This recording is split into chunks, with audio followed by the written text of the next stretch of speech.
Bonjour et bienvenue sur notre chaîne de rediffusion Louis Sam TV, abonnez-vous. Franchement c'est abusé, les vues de cette chaîne là, elle est craquito incroyable. J'ai pas l'habitude de dire, tu sais, abonnez-vous, regardez les stats, regardez le nombre de non-abonnés, comme ça, non, j'ai pas l'habitude de faire ça, mais là, quand je vois le nombre de vues, je dis, au bout d'un moment, quand je fais 3 fois plus de vues que le nombre d'abonnés, il y a un moment...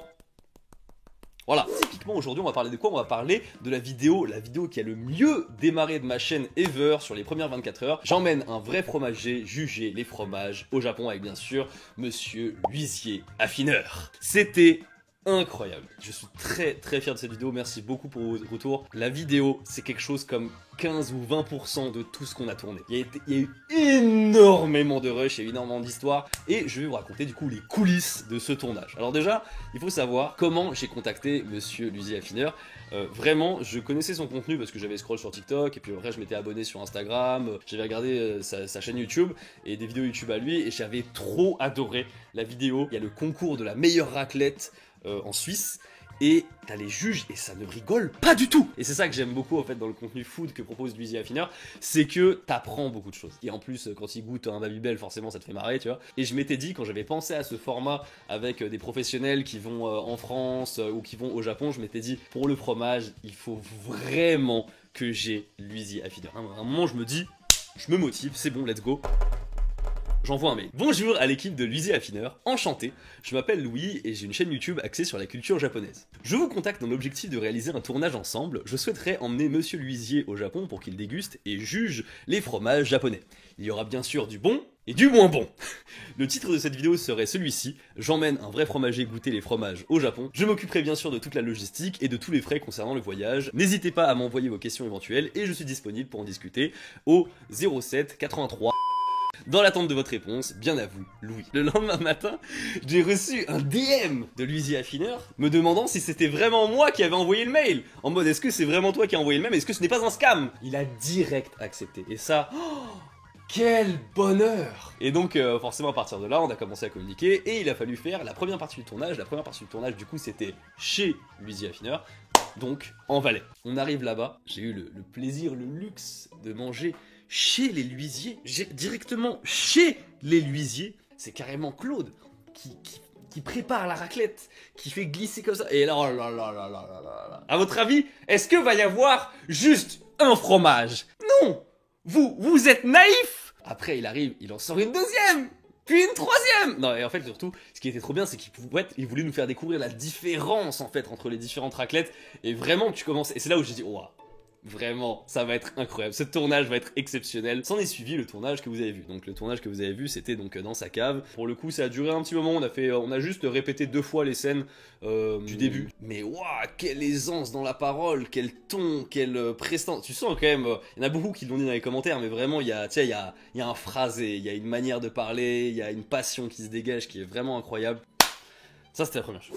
Deuxième chose, forcément c'est quand il vient au Japon, d'ailleurs petite anecdote, mais je fais toujours en sorte quand je fais ce genre de vidéo de prendre 2 billets, voilà, il y a toujours un extra, voilà, j'essaie d'être gentil, tu vois.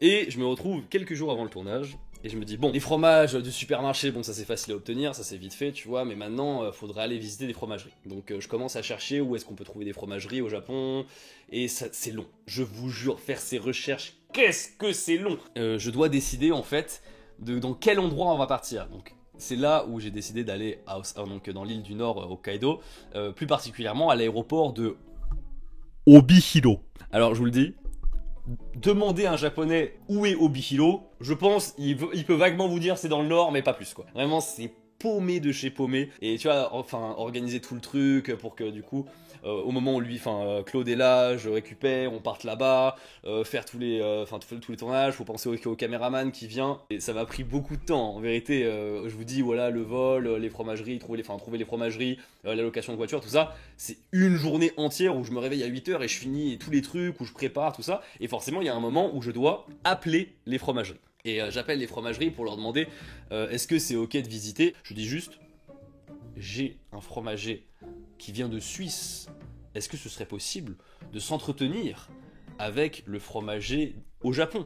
Donc j'appelle, et c'était, j'imagine, une fille du standard qui m'avait répondu, et elle me fait la classique Ah, chotto doso desu ne, muzukashii. En gros, ça veut dire non, va te faire. Très bien, bah écoute, moi je trouve ça un peu ridicule, je me dis c'est bizarre, tu vois. Elle consulte même pas son supérieur, elle dit direct ça. 2 hours later. La personne me rappelle, elle s'excuse de ouf, elle dit ah désolé machin, j'en ai discuté avec le patron, et oui en fait il veut parler avec le fromager suisse, avec l'affineur suisse, oui il veut, dites-moi quand vous passez, vraiment n'importe quoi on est ok. Bah voilà. Quand tu demandes forcément au fromager, entre fromagers, ils ont envie de se rencontrer, bordel de... Non mais vraiment, vous voyez, c'est ça le Japon. C'est ça le Japon. On te dit non d'abord, on te dit... Enfin, on te dit pas non, on te dit...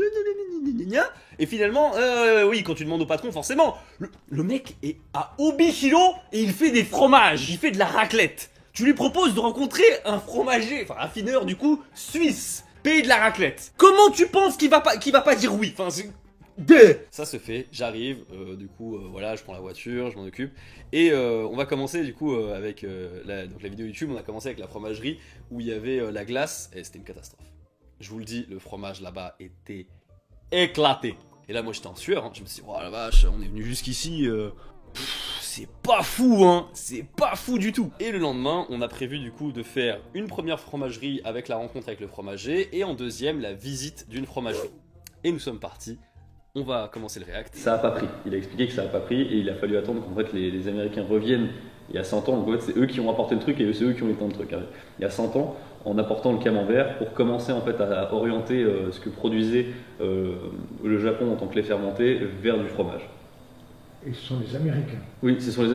En gros, ça c'est l'histoire, c'est assez rigolo, c'est que c'est les Américains qui ont apporté le fromage au Japon, quoi. Les ricains, ceux qui interdisent le fromage, en bref. Je suis complètement perdu aujourd'hui. Venu au Japon pour découvrir les habitudes des Japonais, je me retrouve dans une île au nord du Japon où je ne suis pas du tout dépaysé. La nature, elle est comme en Suisse. Je rencontre une personne qui fait du fromage depuis de très nombreuses années. Et qui me dit que depuis quelques années, il fabrique un type camembert, mais ils ont appris des États-Unis. Ouais. Et maintenant, il me raconte qu'il a découvert la raclette aux États-Unis, mais je sais pourquoi, parce qu'il a rencontré là-bas dans une ferme des fromagers suisses qui lui ont appris à faire la raclette.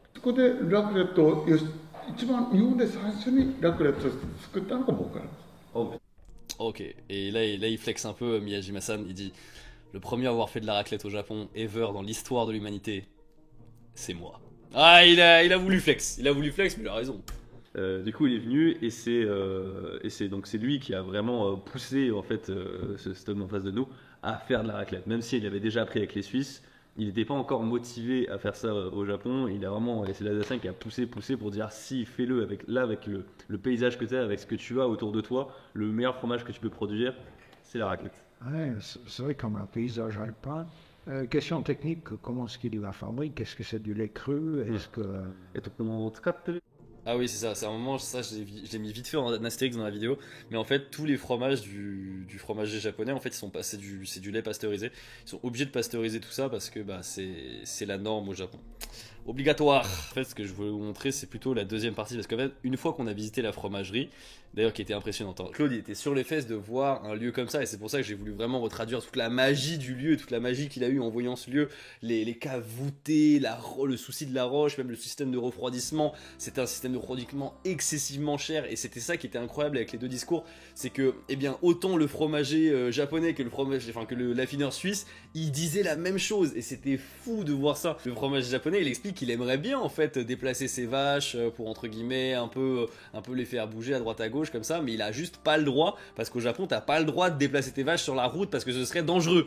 Tu dis ça à un fromager suisse, il pète un câble, tu vois, il dit mais de quoi tu me parles en fait, je vais t'allumer tes grands morts. En fait vraiment c'était incroyable de voir à quel point ils ne parlent pas du tout la même langue et pourtant ils se comprenaient parce qu'ils disaient exactement la même chose mais sur le moindre détail, que ça soit sur le lait pasteurisé, ils disaient ouais forcément le lait qui est pas pasteurisé c'est quand même meilleur, il y a plus de caractère, ou quand ils disaient oui effectivement les japonais ils sont plus habitués à un goût doux donc du coup on est obligé de suivre un peu la tendance, mais en même temps on essaye de faire en sorte d'affirmer le goût à chaque fois un peu plus pour habituer les japonais voilà à quelque chose qui est un peu plus costaud, et il y avait plein de discours comme ça et c'était trop intéressant. 違う地図屋さんとか行ったんですけども、なんか十勝ってわかりました？十勝フロマージュ。Et là en gros je suis en train de dire à la femme du patron Vous voyez, on est allé à Tokachi Fromage, là.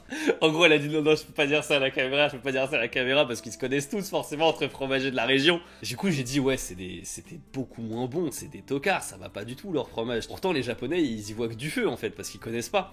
Et genre, quand j'ai dit ça, elle a dit, merci. Merci de savoir la différence. C'est ça qu'on veut! On veut voir du clash entre fromagers, nous! C'est ça qu'on veut! Oui, tout à fait, oui. Je lui ai dit discrètement, du coup, lui aussi, que ce qu'on a goûté au premier, là, ça allait pas du tout. Et il m'a expliqué qu'ils sont tous copains. Du coup, ils peuvent pas trop se permettre de dire quoi que ce soit, mais il en pense pas moins. J'ai découvert dans la cave un demi-fromage.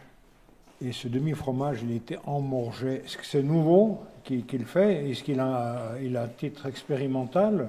Ou bien c'est parce que c'est pas évident. Je veux dire, ça veut dire qu'il les nettoie aussi sur le côté raclable pour avoir ce champignon, pour que ça se fasse naturellement. Voilà, là c'est quand il dit Yoken Mono Otsukana Yoni. En fait, ce qu'il expliquait Claude Lusier, c'est qu'en fait, si en gros il laissait dans ses caves juste comme ça, sans faire attention, bah, il allait y avoir d'autres champignons qui allaient attaquer le fromage. Sauf que lui, il explique que justement, il fait un petit traitement pour que ça soit que la morge qui arrive. Après, il y a un petit moment. Alors, il y a un moment qui est vraiment fabuleux où t'as vraiment Claude qui invite le fromager japonais à venir. En Suisse pour visiter ses caves et tout, pour avoir vraiment cet échange culturel. Maintenant que lui est venu, c'est aux Japonais de venir en Suisse pour découvrir et forcément il a trop envie. Mais c'est une excellente idée parce que ça, je vais l'essayer dans mes caves. この入れ方って初めて見たってこのこれなんかこのちょっと試しますって言ってます。 Et puis enfin, il faut le féliciter pour ces caves d'affinage. Parce pour les refroidir, ce sont des plaques et non pas un ventilateur qui assécherait la cave. Et ça, c'est le signe d'une cave d'affinage qui est au top. Par contre, il y a un truc qu'on n'a pas du tout dit dans la vidéo parce qu'en fait, on n'a pas filmé. C'est qu'en fait, l'entreprise de ce monsieur fromager est très particulière et humainement, il est irréprochable, mesdames et messieurs. Il a 50 employés dans sa fromagerie, donc c'est quand même une grosse affaire. 50 employés, c'est énorme. Sur les 50 employés, il y en a 30 qui sont en handicap moteur ou mental. Vraiment, quand il nous a dit ça, on a dit mais putain, mais c'est incroyable. Et c'est aussi une école en fait. Il y a beaucoup d'apprentis fromagers qui viennent dans sa fromagerie pour apprendre à faire du fromage. Il y avait vraiment une vibe très très sympa, très authentique, très agréable. Donc voilà, je suis très content de ça. Après ça, pour finir avec cette vidéo anecdote, écoutez, j'ai fait une sieste. On a commencé à rouler pour en fait aller rencontrer un fromager français qui est un apprenti qui commençait à faire du fromage avec du lait de brebis, je crois, si je dis pas de bêtises. Le mec il était en stress et tout parce que d'un coup t'as l'huisier qui arrive pour juger son fromage. Du coup le mec il est comme ça et en plus c'est un débutant, tu vois, il commençait à tout juste à faire du fromage. Donc c'était un peu la pélette. C'était trop bien, vraiment c'était trop bien comme échange. Après on est reparti le soir, voilà. Et c'est ainsi que c'est clôturé cette vidéo avec le tournage du fromage. Donc voilà, vraiment l'échange de passion était absolument magnifique et j'ai fait de mon mieux en tout cas avec la traduction. Donc j'espère avoir rendu justice. Sur ce, bah écoutez, merci beaucoup d'avoir regardé cette vidéo. N'hésitez pas à lâcher un pouce bleu et à vous abonner. Moi je vous dis à la prochaine. Tchuss.